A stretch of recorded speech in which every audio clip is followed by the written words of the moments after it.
అందరు నిద్రపోతుంటే నువ్వు నిద్ర మానుకొని కూర్చున్నావు. ఆయనలో కృప మేలుకుంది. ఏమి నా కుమారుడా, బిడ్డలందరూ నిద్రపోతున్నా, నిద్రపోలేదేంది నువ్వు? నా పరిస్థితి నిద్రపోయేటట్లేదు తండ్రి, నాకు నిద్ర పట్టట్లేదు తండ్రి, నేను అనుభవిస్తున్న ఈ వేదన నాకు నిద్ర రానివ్వట్లేదు తండ్రి, నా కండిషన్ సీరియస్ గా ఉంది తండ్రి. అవునా, బాధపడుకో, నేను సాయం చేస్తాలే నీకు. నువ్వు నిద్ర మానుకుంటే ఆయనలో కృప మేలుకుంటుంది, నువ్వు అన్నం మానుకుంటే ఆయనలో కృప మేలుకుంటుంది. అందరూ తిన్నారుగమ్మా, నువ్వెందుకు తినలేదు నా కుమారి? నాకు తినబుద్ధి కావట్లేదు తండ్రి. ఎందుకు?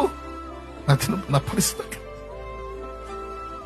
చావా బ్రతుకా అన్నట్టుంది నా పరిస్థితి, నాకు తినబుద్ధి కావట్లేదు తండ్రి.